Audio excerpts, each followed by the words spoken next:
already talked about things that can impact your health, like viruses, bacteria, environmental factors like the sun. Today, we're going to talk about how sleep affects your health.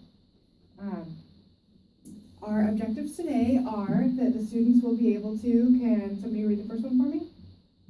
Benefits of proper sleep. And the next one? Describe how sleep cycles work. Very good. All right. So the science of sleep. So there are objectives again, which we already read. So here are some things to think about while we're going through this lesson, and we're going to come back to them at the end. So I want you to kind of keep them in the back of your mind. Do you think you sleep well? Do you have trouble falling asleep? Do you sleep differently on the weekends or days off? And do you feel you get enough sleep and you are well rested? So who all likes sleep? I know I do. So why is sleeping important? And there's a lot of information on this slide, but we're just going to kind of skim the more in-depth information. It's healthy. It's important for healthy brain function and emotional well-being. When you're sleeping, your brain is forming new neural pathways, and it's actually how your long-term memory works. It'll take what's in your short-term memory and turn the important things into long-term memory. It enhances your learning and problem-solving skills, which is important for here at school, right? If you don't get enough sleep, it can lead to trouble with making decisions, problem-solving, behaviors, all that sort of stuff.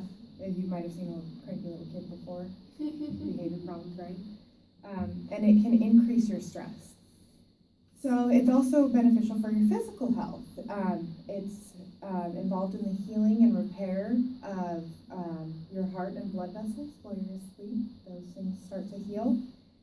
Ongoing sleep deficiency is linked to increased risk of heart disease because you're not sleeping enough and you're not repairing your heart, you're not repairing the blood vessels. It helps you maintain a healthy balance of hormones. Too little sleep increases risk of obesity. It supports healthy growth and development. It also plays a role in puberty and fertility because of helping maintain the balance of hormones. And it is part of your immune system. Your immune system relies upon sleep to stay healthy. So it also affects our daytime performance. You probably know that when you don't get enough sleep, you don't do as well the next day, right? You're maybe sluggish, you can't concentrate, things like that. So this is a little chart that says how much sleep is enough for ages. And I know it says it only goes up to 18, but after that, it's like 7 to 9 hours is about good. But of course, everybody's different. So as you can see, for really young children, they need a lot of sleep every day. Like at least half the day is sleep. I wish I could do that. And as you get older, that time shortens a little bit. But a lot of times you got to remember, like with little kids, they're not doing this overnight. They're sleeping during the day too. And a lot of times it's just like little spurts throughout the day, maybe an hour here, an hour there, if you're lucky. So what are some benefits of sleep? It improves your memory, can lead to a longer life, it lessens inflammation, it improves your performance at school or work, it can lead to healthier weight, lower your stress, you can avoid accidents, and that's not just like, it can be little things like you weren't paying enough attention, you were tired, so you didn't have enough energy to pay attention, and you smashed your finger in the door. But that can also mean when you're driving, you don't want to fall asleep and cause an actual accident. And it'll lessen your chances of depression. Does anybody have any questions so far? Let me know if I'm going too fast. So, did any of you know that we sleep in cycles? That when we're sleeping, it goes in a cyclical fashion? Yeah? So there's two types of sleep. There's non-REM or NREM, and it consists of 3 stages. Each one is a little bit deeper than the last. And REM sleep, which is, REM stands for rapid eye movement in the REM sleep and the non-REM. So REM sleep is when your most active dreaming occurs, and when your eyes will actually move back and forth. I don't know, you might have seen somebody at some point asleep and their eyes are moving back and forth. A little bit creepy sometimes. So NREM Its first stage is the transition to sleep. It only lasts about 5 minutes. This is when you're just very first starting to fall asleep. Your eyes move slowly and your muscle activity slows down, but you're easily awakened from this. You're not truly asleep yet. So stage 2 is a light sleep. It lasts from about 10 to 25 minutes. Your eye movement will stop during this stage, and your heart rate will slow and your body temperature will decrease. Stage 3 is your deep sleep. It's more difficult to wake you up. If you are awoken, you won't adjust immediately, and you often feel groggy, kind of like when you're like, what happened? And maybe you don't know where you are. This is the deepest stage of NREM sleep, and your brain waves are extremely slow. Your blood flow is directed away from your brain and towards your muscles so that they can do that repairing while you sleep. So then REM sleep, this is where you dream most of the time. And this part of the cycle lasts about 70 to 90 minutes after you fall into that deep sleep. And then your eyes will move very rapidly, hence the name rapid eye movement. And your breathing will get really shallow, and your heart rate and blood pressure actually increase. Your arm and leg muscles actually paralyze during this type of sleep too. So you can't really move. You probably know that you move a lot when you sleep, you change position, but it doesn't happen during the REM stage because your arms and legs are paralyzed. So the total length of a sleep cycle should be about 90 to 110 minutes. And if you complete 5 of these cycles in a night, that's about what you want. That's about 7.5 hours of sleep. Obviously, for your age range, you might want more or less cycles. So here are some tips to fall asleep and stay asleep. Make sleep a priority. Make sure that you have a conscious decision set to say, I'm going to go to bed at this time, I'm going to get up at this time, and I'm going to, make sure that I get that sleep. Develop a routine. Maybe do the same things before you go to bed. Maybe you brush your teeth, maybe put on your pajamas, and there's certain things you do before you go to sleep. And always try to go to bed at the same time and wake up at the same time. That'll help develop a good routine. Make the bed a sleep only place. Don't do your homework in bed, don't eat in bed, or watch TV in bed, because then your body starts to associate the bed with other activities than just sleeping. So if you exercise or eat within 3 hours of going to bed, that can actually make it harder to fall asleep, because those are energizing things. They're getting your body moving and working, and it's not ready to calm down and sleep yet. And another one is to turn off lights and devices. Who likes to sleep with some sort of noise or a TV on? You do? Mm-hmm. That actually can be really bad for you. Did you know that? I sleep with a fan on. I sleep with a fan on. White noise is usually okay. But people who sleep with, especially something that creates light, like a TV or something, that can actually cause your body to quit producing melatonin, which is the sleep hormone. And it has to be dark for your body to produce that.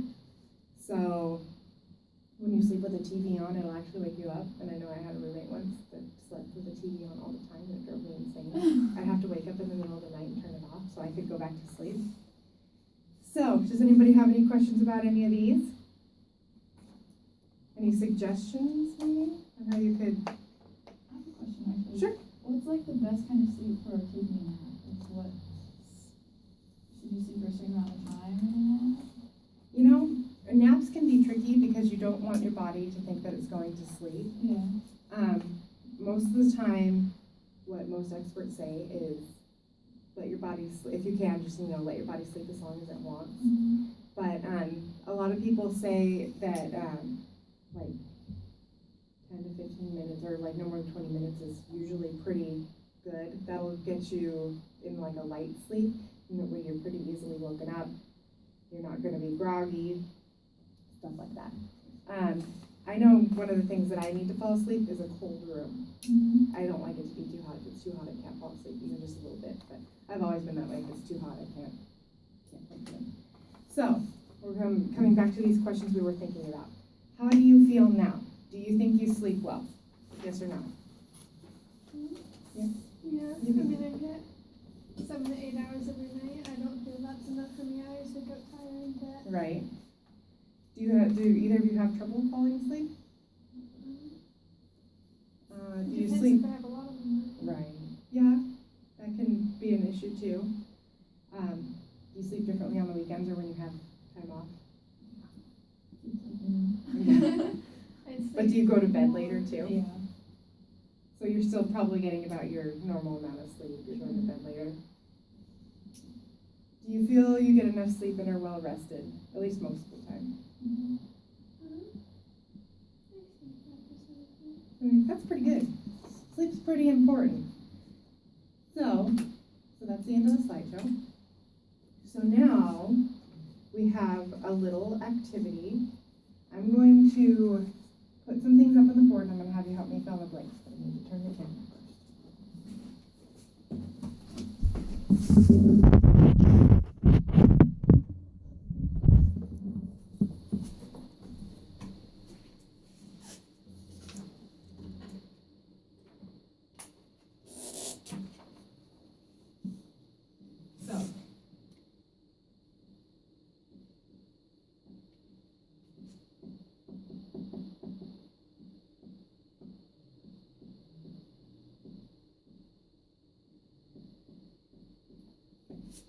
Who can tell me some benefits of proper sleep? And you guys can use your PowerPoint if you like. Emotional well-being.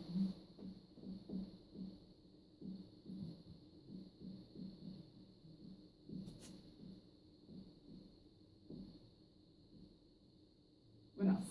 Improve self-confidence.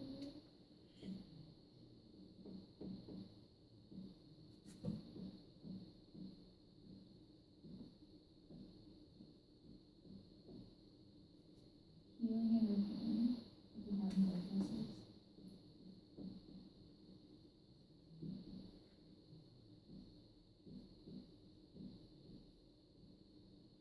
All right, and then let's describe, can you describe how sleep cycles work?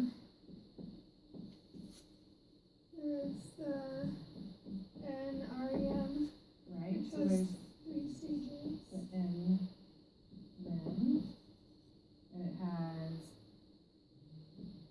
3 stages. What comes after the NREM sleep?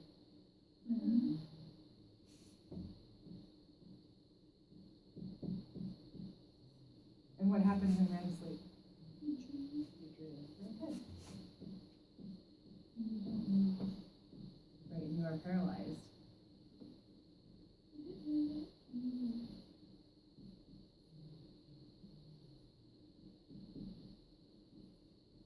Paralyzed. Not your whole body, because obviously you can still breathe and everything. So, our first objective was to list benefits of proper sleep habits. Do you think we did this? Where did we do that? The slideshow and right here, right?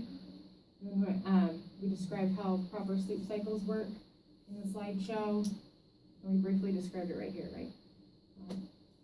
Well, that's our lesson for today. Thank you.